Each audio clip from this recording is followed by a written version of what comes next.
Yo, yo, yo. What it do? They do. We do. I do. And welcome. Today's video, I'm going to explain in 3 short topics on why you should glade/play Wuthering Waves. But before we get into that, let's thank our sponsor, Wuthering Waves.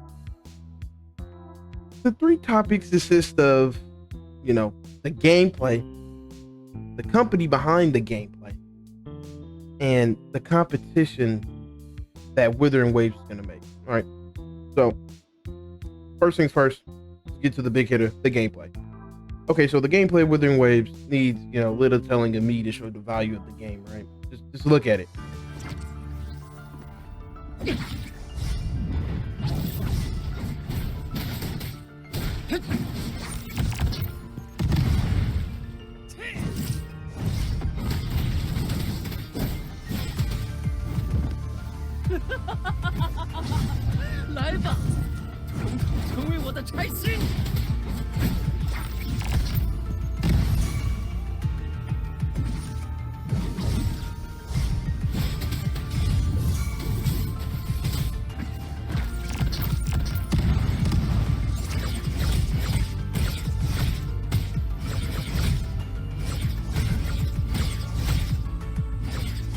As you can see, Wuthering Waves is probably the best combat, and not just gacha games, but some of the games that came out this year in general, right? The combat in Wuthering Waves is, rich, but simple, depth to it. Like, if you wanted to be a one-man army, you could do that. And if you wanted to be a schizomaniac that swaps every 4 seconds, you could do that too. Furthermore, Wuthering Waves probably has one of the greatest, most innovative systems I've seen with the artifact system. Instead of just traditional trophy plaque artifact that you get with some miscellaneous name and other games, we have this Pokemon collect system where you're collecting the actual animal and you get to use it in combat, and that animal is the set. Different animal combinations give you that set effect. And I feel like that's a really cool way to integrate the artifact system. And not even that, it adds gameplay variety on top of just base stats that are already part of the artifact. That to me, that might get me a little excited. But I'm gonna leave it at that for now. They got plenty of videos explaining, the combat and how rich that is and how deep that can get. So I'm gonna leave that for right now. You want to see more gameplay on that or more stuff on that? Got videos, they got time. Look at MTash, Next, let's talk about the company that made this game before us. This game. Boy, oh boy. Where do I even begin? My only sunshine. Euro Games is a very different gacha game developer. One of the more different ones I've seen, and not to glaze them too much, but generous gacha game creators that I've ever seen.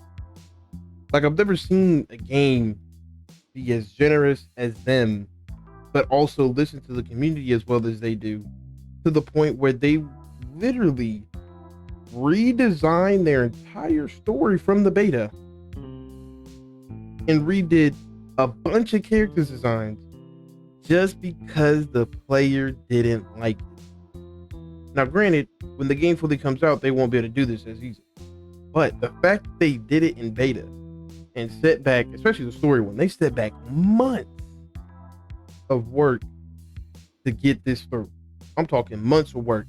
And for them to do that, that's major props. Not a lot of people would do something like that, especially as a game company and a game dev. You wouldn't take the risk of 3 months worth of work or 6 to 8 months worth of work and throw it down the drain just because somebody said my furry a woo woo looks nasty. Come on, man. You'd be like, we'll change them up a little bit, we'll throw it back in there. Or you wouldn't change it because somebody said this character is annoying in the story. Yes, he was annoying in the story, but I digress. That is just one of the greatest things I've seen, right? And that's a major risk on their part to even do that in the first place. Because like even if it doesn't plan out, then I mean, you got to be pretty confident as a game dev to do something like that. But if that isn't enough to convince you, you know, you might be like, they could just be another Hoyoverse and Harding. You know what I'm saying? Like they could just be another, you know what I'm saying? They could just be another scam. You know what I'm saying? Be another tower. But allow me to show you what they had made before. So I'm gonna show you a little bit of gameplay. Let's see the gameplay.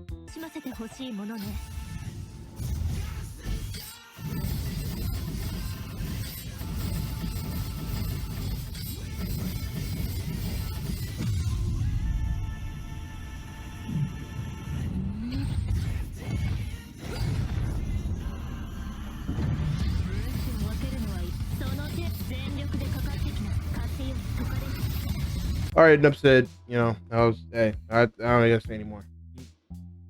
Now let's move on to my favorite part of the video, the competition. The amount of bubbly butt back shots this game is going to send to the gacha community is going to be staggering. It already has some gachas hitting the Shiver Me members already. Okay, let's say you're a Genshin Impact / Hoyo fan and you hate Wuthering Waves before it even comes out. Weird, I know, right? But let's say you hate Wuthering Waves before it even comes out. But my main question to that is why? Why hate the game that, with its presence alone, has the potential to make Genshin an even better game? Now, we saw other games that could have had this potential, but they didn't really deliver.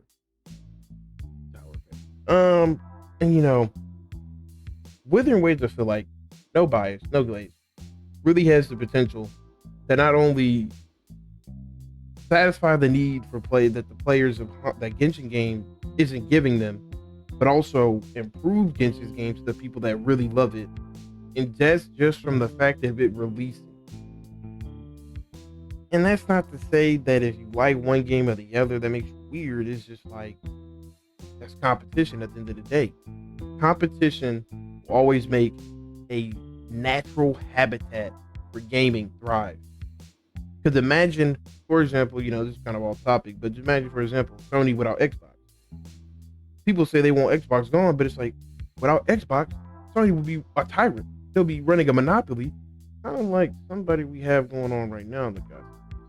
But this would make Genshin Impact a better game. This would make SSR a better game. This would make Honkai the Third a better game. This would make all your favorite like gotchas that you like a better game, simply because another big hitter has entered the scene. Unless the game is sour finished. It has potential to improve Genshin because it could take away players from Honkai, from the Hoyoverse grip lab in their cyberspace, and it could actually take money away from Genshin, because you got to realize HSR, they're the only real big competition with Genshin, to be honest, right now. HSR is a Hoyoverse own game. So even if HSR does well, all the money that they're losing from Genshin is going in HSR, which goes right back in Hoyoverse. They're getting the money anyway. So it's not really, you know what I'm saying, they're not really losing money. They're just losing money from an IP, which they're just gaining in another, which is overall still in stonks for the company. So they don't really lose. But imagine you throw Wuthering Waves in there, and now you have them actually losing money, and they're like, wait a minute, we gotta actually like step up our game. We actually gotta like try to make Genshin not a mint picking simulator.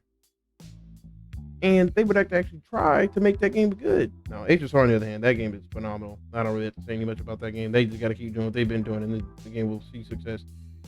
But just from the idea of Wuthering Waves being planted as a big game like that, which it will be, Hoyoverse now has to make money moves in order to succeed and plant themselves where they don't get hit by the wave, which is Wuthering Wave. Yep, I made the joke. But that's really all I have to say about Wuthering Waves. Like I said, let's go over the 3 topics real quick. You got the gameplay. There's just such a rich system in there, and it's only going to get better with time. You can say it's sloppy right now, but I don't think I've seen anybody who play it say it's sloppy. And then you got the actual company itself. We're dealing with a pretty good company here. From what I've seen and what I've heard about this company, it doesn't seem like we're in for another tricky situation with Genshin, or worse than any of them all, Tower of.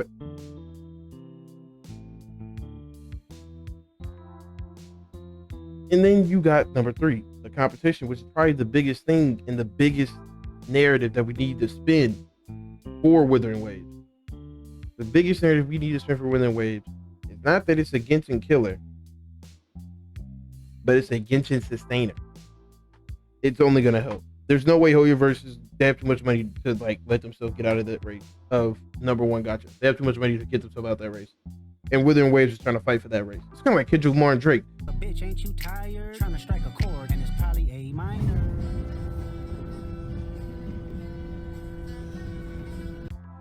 Except let's hope it goes a bit better for the Hoyoverse side. So all in all, that's what I have to say about Wuthering Waves. Please give it a try, and I want you guys to really give that game a try. I feel like it's gonna be, if you like gacha games, even if you don't like gacha games, give the game a try. It seems that it's gonna be pretty good, even if you don't like gacha games. If they keep their pack tracker from PGR, the game should still be free to play friendly, and you don't have to spend money on gacha games anyway, unless they gotcha. And overall, yeah. This guy's out there. That's the end of that discussion. This end part is really gonna be me talking about the next video idea I have cooking up. The next video that I have cooking up will be a curious case of sorts. More on that later. You can see the video out by next week. I'll try to get it out before then, but I make no promises. The first person I plan to do this video series on will be a very hot topic for this session. Either like them or you hate them. There really is no in between. Some hints as to what this person is or what they are. Eggs. That's the best way to describe the person. An egg. Literally. I mean, that's all I can really give you. If you want an idea of how that video will be structured, it's going to be structured kind of like a Genshin court from that guy, that British guy Flip, except not by a British person. So automatically mine is better. So, well, that's it. And don't forget to smash that like button. I'll see you bros next time. Bro fist out.